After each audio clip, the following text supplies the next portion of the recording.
Greetings and bienvenue, Midnight Crew. Thank you for returning to this broadcast. And welcome to new viewers joining us for the first time.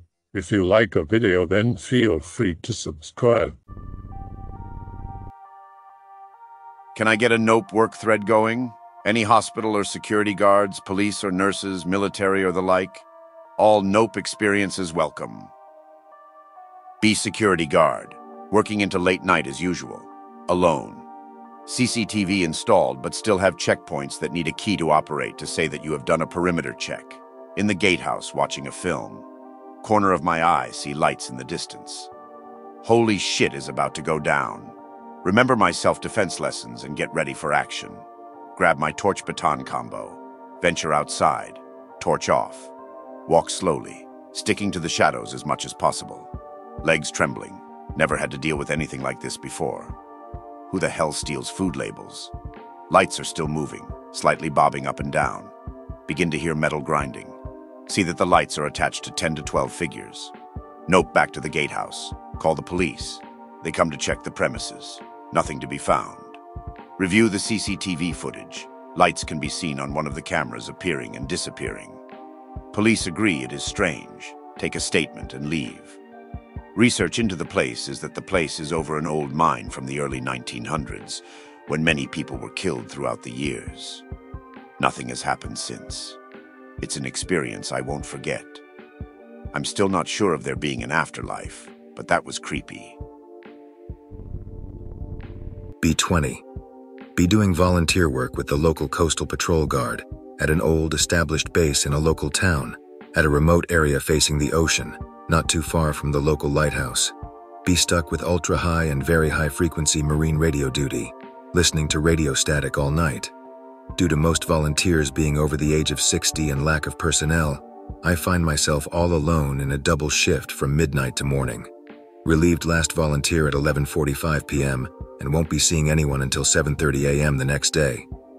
Imagine an old and yet well-kept, well-cared-for clubhouse and boat shed, full of relatively expensive shit, like marine rescue gear, vests, small 6-footer boats, plenty of memorabilia dating back to the foundation of the place in the 1900s, and of course lots of expensive radio gear.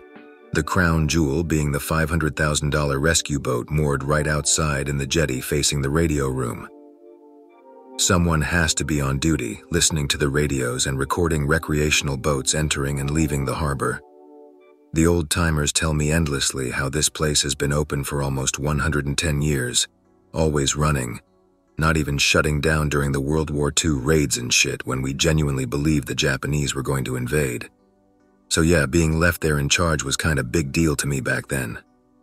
Now the old-timers always want to give you shit for being such a child, and yet it was like having a dozen grizzled, seasoned grandpas who were genuinely interested in talking shit and giving you life advice. And plenty of ghost stories too. Place had seen many volunteers come and go, some lost at sea during rescues, some died right there, found dead the next day, presumably from old age and existing conditions. Place was downright spooky in the daylight, let alone at night. Pic related. Not the actual place, but it gives you an idea of what I could see during the day. At night, pitch black. You only hear the waves crashing softly against the piers. So it's nighttime. Be me all alone, sitting in the radio operator room, looking at a pitch-black night, hearing mostly static, broken by the occasional call from recreational boats entering or leaving the harbor, recording call signs, destination and time of departure, arrival. Be like this until 2:21 a.m. I know the time because I was looking at the clock, getting sleepy when I swear to God, I hear steps outside in the jetty. I put my textbook down and look out the window and listen, hoping no drunken idiots have wandered into our private jetty, or worse, thieves coming in. I hear only a pair of footsteps on the jetty. Faint at first, then louder, getting ready to call the local police number. On speed dial in case of actual emergencies. Also thinking of calling the chief and asking for help. But I'm embarrassed to make an ass of myself in case I get it wrong, so I'm listening and straining my eyes, looking into the dark. Hear those steps again. This time definitely coming closer. Whoever it is, it's heading from the jetty towards the base. He'll have to pass right outside the window. All of the sudden, I'm struck with intense fear. I don't scare easily, but my first instinct is not to go look outside, but to sit right there and wait. Steps right outside the window now, yet I see nothing. Now I'm freaking out. Steps go past me and I nearly shat myself as they actually continue inside the building. These steps are now crisp and loud and echoing inside the boating shed, right across the hall on the other side of the radio room. Not daring to move because I know all the doors and windows were locked and I didn't hear any of them being opened. And yet, these steps are inside. I decide to turn off the desk light and sit there in the glow of the buzzing radios, not moving, hearing those steps right outside. This went on for maybe an hour, though it felt like eternity. Been sitting there in the dark, thinking furiously what to do, afraid to make any noises, listening to those steps going back and forth, sometimes getting louder, sometimes fading back. At one point, right outside the radio room, start praying out of fear. Nearly have a stroke when radio hisses and someone calls in for a radio check. It's a recreational boat. I'm nearly crying and my voice is cracking. Thank God for shit radio static that hides most of it. I call back, not really listening since I'm trying to hear where those steps are. They have now stopped. Finish the call and listen again. No noises. Decide to turn the lights on after maybe 30 minutes. Still nothing. To my intense regret, in hindsight, I decided to step away from the radios and have a look around. Have one of those ever-ready dolphin spotlight torches with me. I go to the galley first, then to the mess hall. I see fuck all. I turn on those lights as I go along. Now it's just the sleeping berths at the back, some storerooms, and of course the boat shed. Start heading that way, until I hear those steps pick up and start walking towards me from the shed. This is where I noped and went straight back to the radio room and locked myself in, and that's how they found me the following morning. I quit the following week and never went back again. I never saw it, but holy shit, did I ever feel something was with me that night. I was a diplomatic courier in Iraq for around 6 months. It sounds pretty glamorous and shit, but basically I was a mail carrier with security clearance. I lived on and worked at the embassy compound, which is a pretty surreal place. It's like an airport, all sterile and clean with an incongruous mall and weirdly obtrusive security everywhere. So this is 2010, before any of the rocket attacks or anything. The whole place was basically shiny and new, and I got beeped to run some documents from one of the apartment complexes to a conference room in the basement of Annex 1. They're all old people, you understand. Fuckers need everything on paper and can't work their own goddamn emails. So I get the papers, and I run down to the conference room, and I hand them off. And that's where shit gets weird. The guy I give them to opens a door, not the one I came in through, and there's just this huge concrete chasm, and he pitches the papers he had been holding into it. Some kind of internal dump, I guess, but the thing had to have been hundreds of feet deep. I swear to God I could hear people down in that thing, screaming. Had spent 2 tours, quite a bit of time in Helmand Province, 11B, fun shit. Got shot at plenty, do my bit and get out, knees shot to shit. Back could be better, constant pain. End up still somewhat functional though. Get myself a nice cushy contract as a security consultant for a small research lab in Nevada through some friends and networking. Lots of yes sir, Murica Liberty sir. The main complex is built into a mountain. The entrance is 2 miles southeast and built into a 4-story government office complex. They had a security breach, which was why I was contracted. They gave me a quick walkthrough of the security in the first building and complex. Pretty standard stuff, Idaho checkpoints, redundant cameras everywhere that counts, etc. They get down to the basement and entrance to the rest of the complex, which I hadn't been briefed on. Turns out I was just called in for the official paperwork aspect. Something to file for their reports of expenditures. Wasn't meant to see the entrance. I start to ask questions. They took me to the complex director. I get forwarded to a room on the 2nd floor, 3rd door on the right. The elevator was slow as hell, might I add. I walk in and my 2 escorts leave me in there. It's what you'd expect for a waiting room. 20 minutes later, I'm still there. Then a man walks in, tall, slender, graying, with an incredibly long face and wearing something you'd expect a bunch of IT guys from Seattle to be wearing. He asks what I've thought about what I've seen. I suggested that they change the ways they posted security. But beyond that, I had no idea what kind of threats they expected because, quite frankly, their briefing was shit. He nods, smiles, thanks me for my time, and lets me know that they will keep in touch. Lol, what.jpg, this stuff is usually multiple trips, more contact, and just generally more thorough. I then am escorted off the complex. I call up my guy and we get each other caught up on happenings. He asks how the first appointment went. I tell him that I doubt I'll be seeing them anytime soon. I then get another call and tell him that I've got to go. It's the wife. Look at the time. 11:32 p.m. Fug. Sorry, look, I just lost track of time. She then gives me a bunch of bullshit about being late and how I didn't see Alex, our son, all day, etc. Things go back to normal for 7 months. I noticed also that my pain had mostly gone away, which I of course attributed to a new pain med. I get a call. It's the new complex director of the previous place. Request for me to come out there again as soon as possible. No paperwork. They tell me they'll pay 3 times my last rate. Out there a week later. Whole new staff. Building looks the same though. Same layout. The security is really heavy though. Literally 2-man teams going up and down the hallways. Full battle rattle on guys on the ground floors everywhere except the lobby. I'm talking PVS-14 night vision goggles. A stupid amount of shit on rails on their rifles. LVLI void plates probably. Gunner shit with all the pieces attached with plates. All these guys have issued secondaries. 6, 12 mags apiece. Glorious green tip everywhere. I'm wetting pretty hard right now. I almost begin to ask questions. I get stopped pretty quickly. I get walked back to that same waiting room as before. It's the same guy, same style of dress, except now he's visibly carrying a sidearm, and you can see the imprint of his concealable vest under his shirt now. He's a little grayer. He asks me if I still have any electronics on my person. I told him that I didn't. They were all left with the desk in the lobby as requested. He then took me back to another room. It has a heavy-ass door. Probably could drop a J-dam on the thing. The room has floor-to-ceiling computers, monitors, and staff. They not only have feeds from all the cameras that I've seen, but some that look into incredibly sterile white labs. Again, I'm about to ask, however, our gray man, let's call him Jacob, cuts me off. Jacob then informs me that they're doing climate research. I'm then handed a manila folder full of different parameters for materials, different requirements for different systems, etc.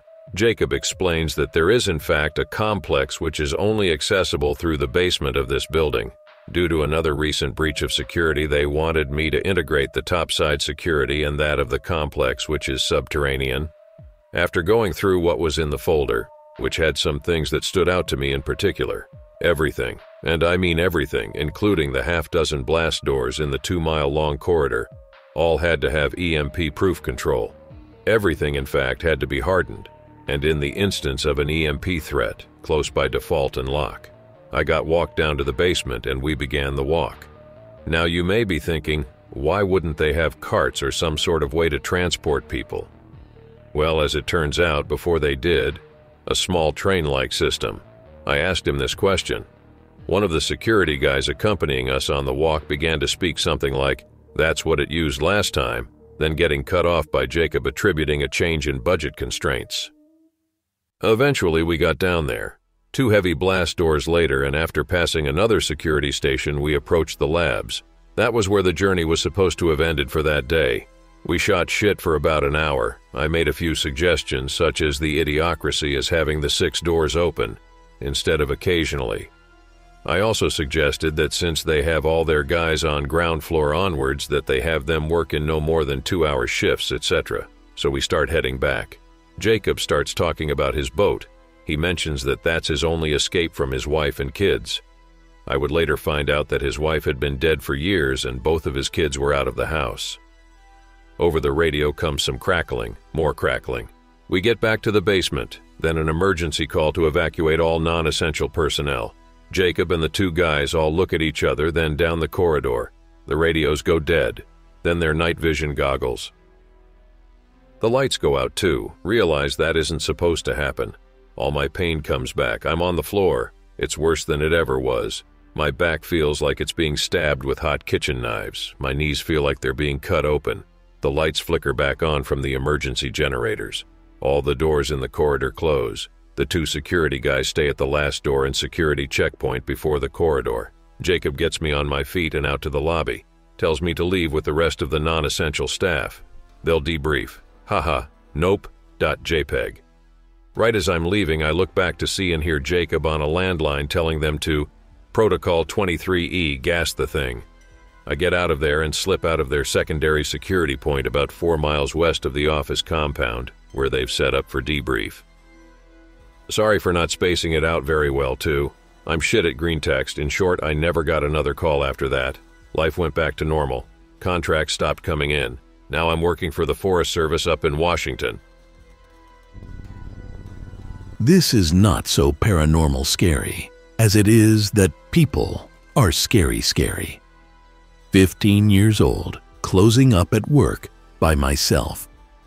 I work at a coffee shop bistro type place. It's completely empty. I haven't locked the front doors before I started closing up because I grew up in a small town and never thought about that stuff. Closing the register at the back of the store. Look up, and somehow this dude is inside. The bell on the door didn't ring or anything. Scraggly sunburnt guy, obviously drunk, staggering towards me, frozen in place by fear and autism and a generally 15-year-old scaredy catness. Man starts screaming at the top of his lungs. No words, just yelling. He gets close enough to me that he's backing me against a wall and I can smell the smoke and alcohol on his breath. Starts repeating, "Where's the liquor? Where's the liquor?" over and over before looking behind him, terrified, like something is coming after him. I take the moment he's looking away to run into the back kitchen and grab a knife. Come back out front. He's gone. I run outside and look down the roads, rural area, flat terrain, and he's nowhere to be seen. Obtained concealed carry as soon as I was of age. This happened to my grandpa when he was younger. He's told this story a ton of times, and he's even taken me to the spot where it happened. A little backstory first. My family is Ecuadorian, and at the time of this story, there was a prohibition going on. My grandpa was a bootlegger, and he had his own distillery where he made his own alcohol. On his land, he would have it sectioned in such a way that the distillery was in one area, the sugar cane he used to make alcohol was in another, and the barrels of alcohol were hidden off in another area. He would often stay up all night making the alcohol and moving barrels and such. He often had helpers there to do some of the work. Anywho, here it goes. Grandpa is out by the barrels doing a count. He's getting ready to move these out to other areas. According to him, he was sitting on a shit ton of money. It's very dark at that time. Can't see shit cap and levels are dark. Has to go through over 50 or so barrels. Imagine a long line of barrels all stacked up. He goes through almost all of them before he begins to feel lightheaded. He thinks it's just sleepiness. Presses on to the final few barrels. Suddenly stops and he feels the hair on his arms shoot up. Absolute fear envelops him. Notices that it's gotten unnaturally quiet. He's near the last barrel and he feels the urge to run away. Grandpa activates BMF mode, goes up to the barrel and inspects it. Hears, as clear as anything, a low growl. Grandpa, still in BMF mode, casually asks, "Who's that?"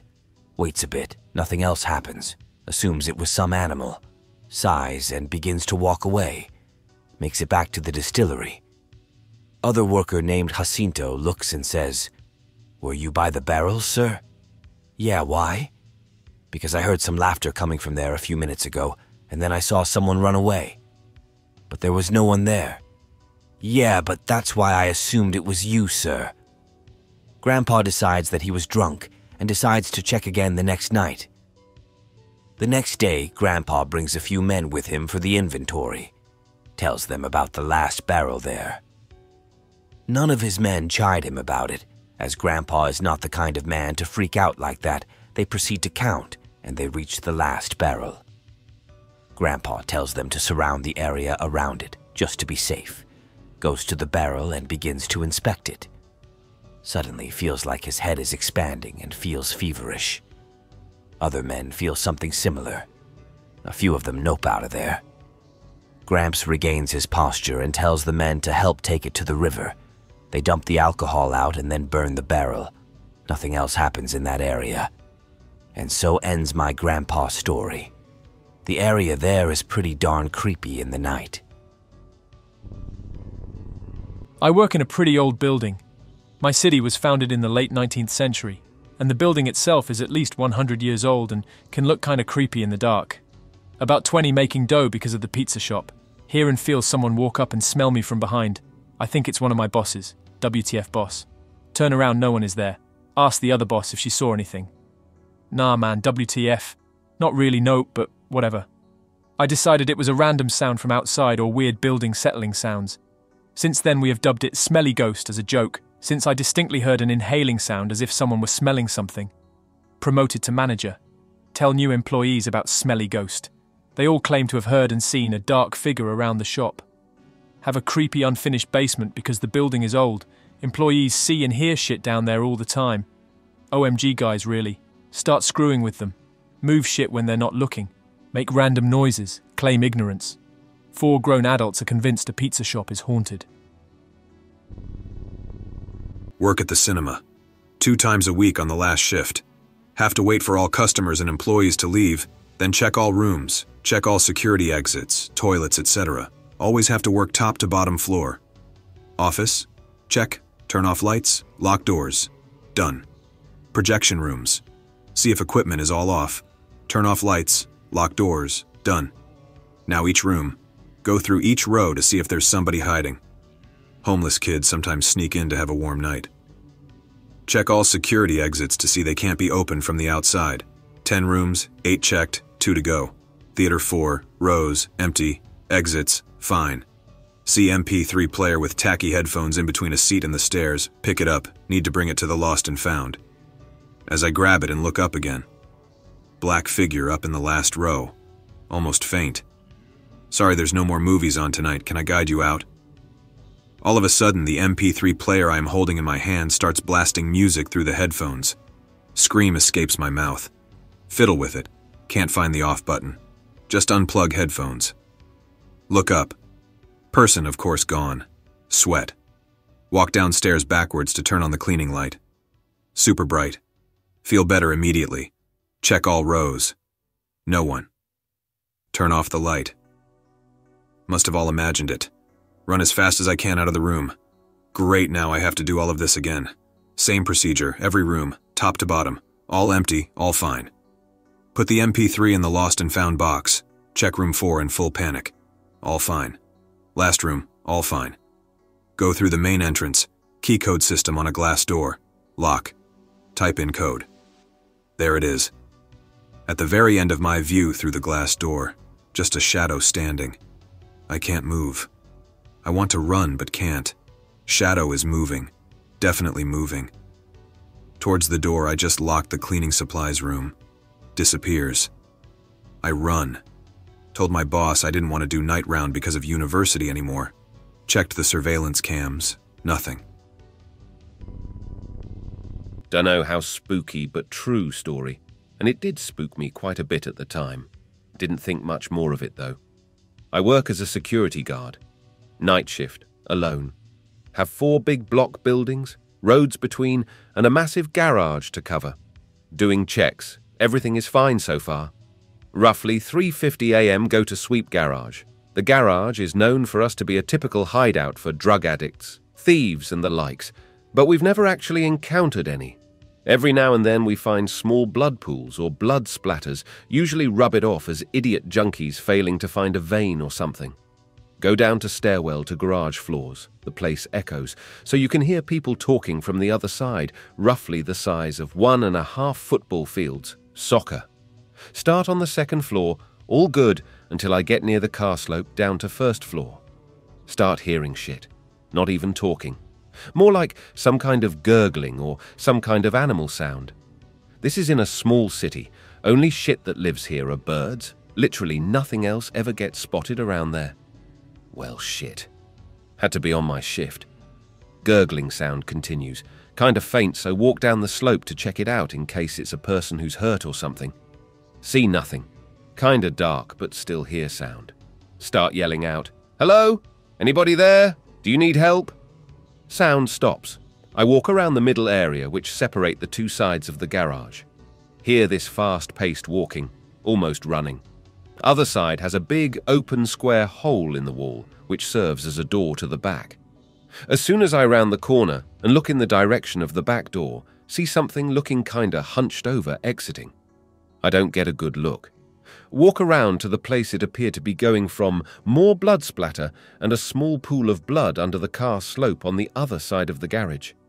Get fairly spooked, take a picture with my work phone and quickly GTFO back to the office to file a report. Hear nothing more of it. Only that guy who came to work in the morning also saw the blood. That's creepy. Do you have the photo still? Post it. It was on the office phone we used, so nope, always left it there. We used it to call in for our shifts starting and ending, and also had to call in every hour to the security central to make sure we're good. It was kinda messed up, and we reported it to the cops who came by and had a look as well, also dismissed it as junkies or something along those lines. Have quit the job since. For info, the back door would lead to a small road for walking, only that leads under the highway and easily into nearby small woods. Small city, like 20,000 people, I think, in outskirts of Oslo, Norway. Oh boy, it's like you want to die. Great story, though. Pretty standard for me as I live in Norway. Only people I've come across that could really be dangerous are burglars and meth heads when they're drugged up. But even they chill out when they understand I'm just trying to help them. Local junkies in downtown Oslo when I worked there called me the nice guy security guy, since I was one of the few who didn't have an inferiority complex to cops and tried to pretend to be a cop all the time, legit wanted to help them out. I didn't think of that yelling out like that could have been dangerous before a couple of months after, but only after seeing that shit exit the back door. I know you said you didn't get a good look, but can you give us more info on what it was like? Was it wearing clothes? How did it walk, size, etc.? Well, from what I saw, as it was going outside where it's dark as shit, it was kinda hunched over, like it was carrying something, definitely. Walked on two legs but looked dark. Didn't see anything that resembled clothing, which is why I got spooked by it in the first place, since you're usually able to make out basic clothing from a distance, e.g. jackets, pants that aren't tight, etc. Okay, I'll share. Be working as a receptionist. Chill job, quiet office, little interactions with people. Last coworker leaves 2 hours before closing. Rainy day, all by myself. Shit is pretty great. Hear a few bumps, tell myself it's nothing. Go to make myself a coffee. Start hearing coughs. Must be someone outside coming in. Go see if anyone's out so I can greet them. Nothing. No one anywhere. Just me. Raspy coughing continues. What the hell, gaut JPG? It stops, shrug it off, and put on music.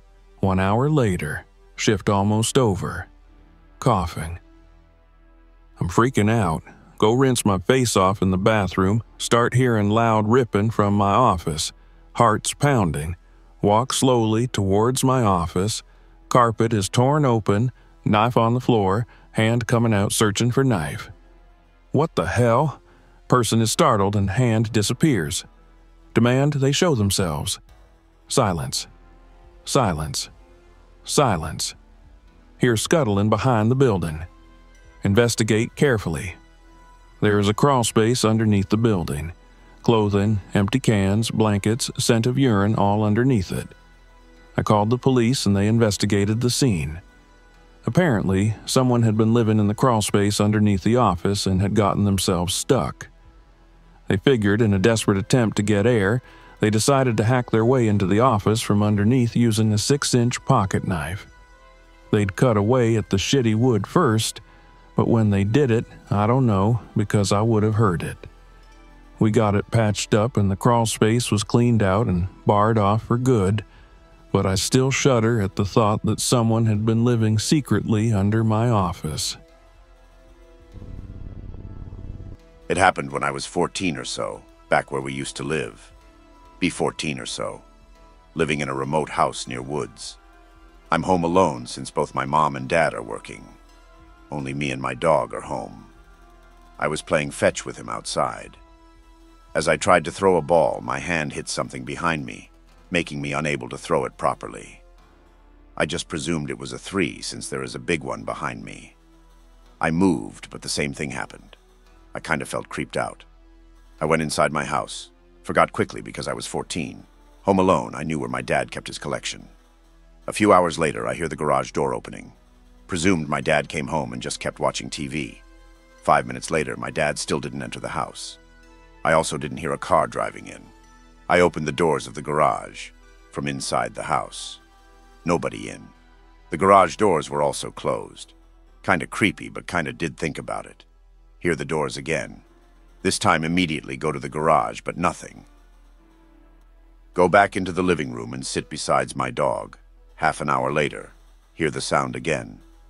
This time the dog suddenly jumps and runs to the garage doors and starts barking at them. I grab a knife and slowly approach the door. They are shaking, almost like somebody is trying to open them. I peek through the keyhole. There is nothing there. I can see the shelves on the other side of the garage. The doors are still shaking. I mustered up the courage and opened the door. Again, nothing. Close the door. Lock them. Lock every door in the house. Sit in the corner of the house for an hour. The garage door opening, doors shaking process repeats itself several times. After that, I relax a bit, trying to convince myself it was the wind or something. The doors start shaking again. This time it's the front doors. This time it's my dog. He wants to get out to pee. I don't want to go out, but I have to unless I want him to go on the carpet. He had done it before. Go out. He is running around. Yell at him to hurry up. He is sniffing around. He goes to that tree that I mentioned before. Pisses on it. Starts running back to me. Stops. Turns towards the darkness and woods that the darkness cowers. He's barking at it, screaming, jumping. Get him by his collar and drag him into the house. Lock the doors. My dad returns half an hour later. I decide not to tell him anything since he wouldn't believe me anyway. Mom returns soon after. Don't tell her anything either, since she's even less likely to believe the even doesn't happen again. A year and a half passes. Dad goes hunting in the woods that I've mentioned before. I'd go with him, but I've twisted my leg playing basketball a few days before, and I couldn't handle the rough terrain in the woods with a leg like that. He usually stays for 5 hours. This time he returns after an hour or so. I could see him from my room. I went down to ask him why he was back so soon. He walked in visibly disturbed. Mom notices it too. Asks what happened. Says he tried to shoot a deer, but something kicked his hand in the elbow. It happened twice. I told him what happened to me. He immediately wanted to move. So did I. But my mom didn't. We lived there for another 2 years. Dad never returned to hunting. And we moved a little before my 18th birthday. Maybe a few months after that, late at night, I was woken up by my dog growling. I could hear the front doors shaking. First, I thought it was the dog, but then I realized he was right next to me. Went to wake up my dad, but it stopped in the meantime. Never happened again. Be 15-year-old paper boy. New delivery route today because another boy was sick. Delivering to a block of flats called Norse Grove in a part of town I've never been to before. 6:30 a.m., so it's still dark. Figure these flats are populated mainly by old retired people. Upon entering the first flat lobby, notice the horrible 80s decor, nicotine-stained wallpaper and musty smell in the air. Yep, definitely old people's flats. Everything is so silent, but for the low buzz of the fluorescent ceiling lights and the ting-ting-ting of a fly trapped in them, the carpet is a hideous shade of dark green. I decided to take the lift because I'm lazy and have a heavy bag of papers to carry. Notice a brown smear of liquid in the lift blood? I'm pretty grossed out by this block of flats and try to get the papers delivered ASAP. My last paper to deliver is on the 6th floor. Exit the lift and notice that the musty old smell is extremely strong up here. The decor is different too, an orange carpet with several fake plastic plants against the walls. It's also really hot and stuffy. Hold my breath and try to find flat number 105. Find it at the end of the corridor. The door is wide open, unusual. I stand there staring into the gaping darkness of the dark flat. The mustiness is really strong here, and I can feel heat flowing through the doorway. Bend down to gently leave the paper on the doormat. Suddenly I feel lightheaded and lose consciousness. Blank. Wake up in a crumpled heap on the floor inside the flat. Remember where I am. Run towards the light of the door, tripping over something soft on the way. Run down 6 flights of stairs at breakneck speed and exit. I don't know what the hell happened. I've kind of blocked out a lot of the details inside the flat. All I remember is panicking and running for the light of the door. A few years ago, I was in the Launceston General for a major surgery on my knee. Stuff about patella dislocations and the whatnot. Mistaken files landed me in the children's ward, no biggie. On some days, they would bring out old vidya for the kids. I would always decline and just read books, leaving the console for the other kid. One night, when they usually came, they did not. In fact, in terms of presence, the ward had been empty. Called a nurse. No one came. Got suspicious. Knee's not going to hold up. Grab crutches. Make up some story about needing to go to toilet if caught. Children's ward, when empty, is creepy as shit. Not even Alina was there. Receptionist, full-time. Starting to get nervous. Mother coming for a visit soon. Panic mode averted. Get back. But on my way into the room, I take a look down into the hallway that leads to chemo. Got those plastic flaps and everything. Looks like some kind of zombie quarantine shit. See a shadow, then laughing. Not child laughter. Deep, adult laughter. This isn't a place where people laugh. Spam nurse button until someone comes. Regular nurse. I calm down. Where is everyone? I don't know, Anon. I was out for a drink. Might be some holiday. Oh yeah, but what about the patients? There's normally lots of kids in here. She gives me a wry smile and says, they're around. I read and slept not too long after. When I was 11, I got type 1 diabetes from a virus, but the ward sucked. I shared a room with a 6-year-old who had liver failure or something. Had all these stitches on his stomach at night, they would change his bandages.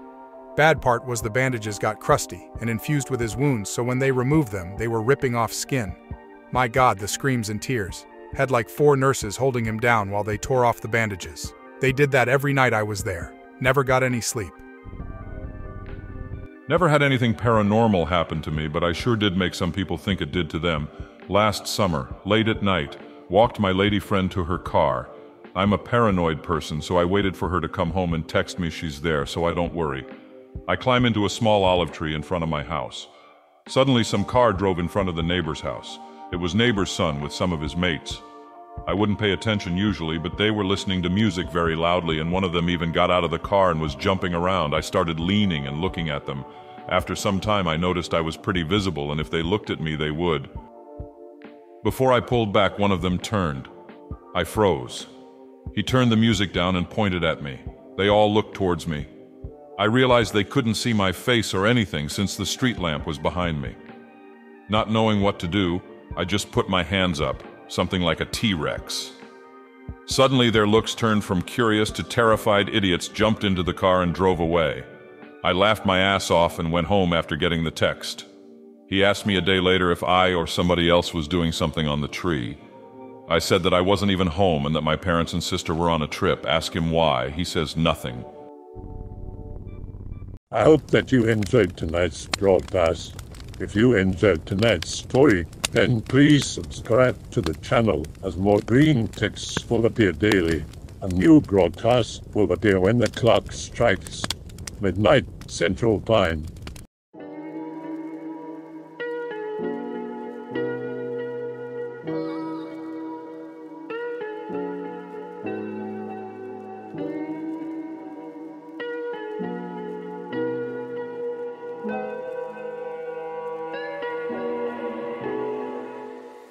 Remember to check the Odyssey and Rumble pages for separate archives of previous broadcasts.